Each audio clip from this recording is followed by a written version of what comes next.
Hugo est un petit garçon qui vit dans une jolie maison près de la forêt sauvage, entouré de ses parents aimants. Mais Hugo est très triste, car il vient de perdre son meilleur ami, son chien Arthur, un husky. Pour l'aider à surmonter son chagrin, ses parents l'emmènent régulièrement au zoo, tout proche de la maison.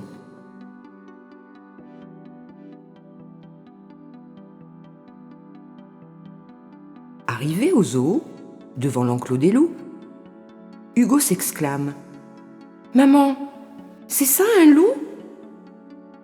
Mais ça a l'air tellement gentil !»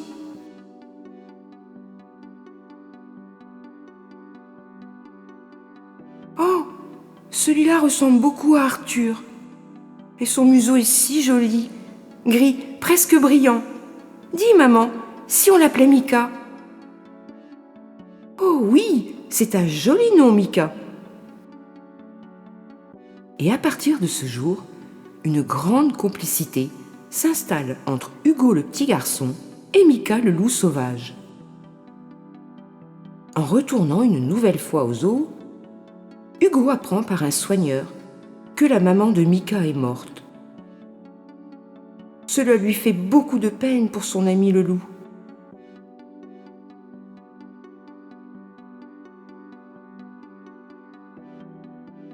Il continue chaque jour à aller le voir pour essayer de le consoler. Voyant leur enfant si triste, les parents d'Hugo décident de partir et d'emmener le petit garçon voir sa grand-mère. Ils prennent tous l'avion pour traverser le pays.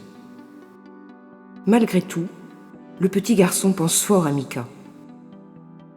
Après quelques jours chez sa mamie, il lit sur son téléphone qu'un jeune loup s'est échappé du zoo où il a l'habitude d'aller. Le temps qu'il revienne chez lui, il apprend que les recherches pour retrouver l'animal se sont arrêtées. Quelle ne fut pas sa surprise, en arrivant chez lui, de découvrir Mika dans le jardin, en train de boire dans l'auge d'Arthur.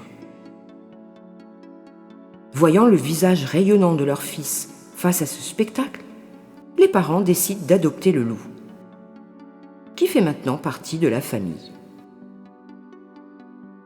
Depuis ce jour, commencent de folles promenades entre les deux amis, Hugo et Mika, qui deviennent des complices inséparables. Le loup se comporte maintenant comme un gros chien affectueux, si bien que personne ne se rend compte qu'il s'agit d'un loup. Un jour, lors d'une de leurs balades, le loup, devenu tellement amical et attendrissant, se laisse caresser par les promeneurs. C'est un régal de voir Mika courir et ramener un morceau de bois, comme n'importe quel chien. Quelle merveille que ces promenades avec papa, maman et le loup, pendant lesquelles Mika laisse exploser son bonheur d'être dans la nature libre.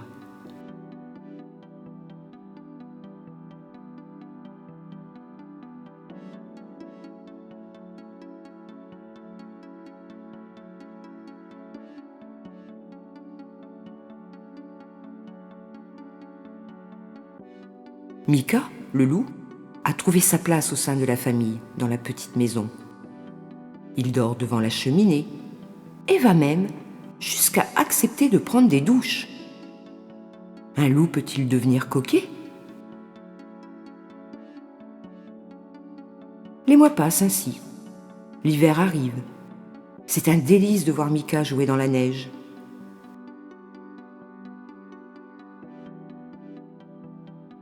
Puis l'été arriva, et toute la famille décide de faire découvrir la mer au loup. Quel ravissement de voir Mika découvrir pour la première fois l'océan, braver les vagues sur la jetée, allant même jusqu'à se baigner, tenu en laisse par la maman d'Hugo.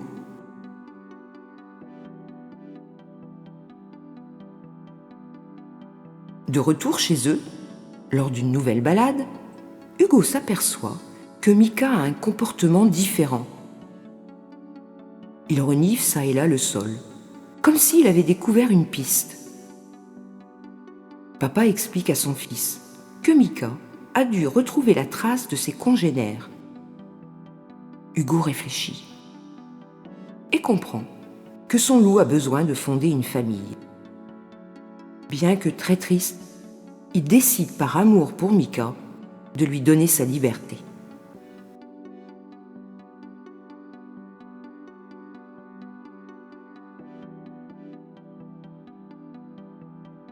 Les saisons ont passé. Le printemps est de nouveau de retour, avec une surprise incroyable. Dans le jardin d'Hugo, une famille de loups regarde en direction de la maison. Devinez qui était là ?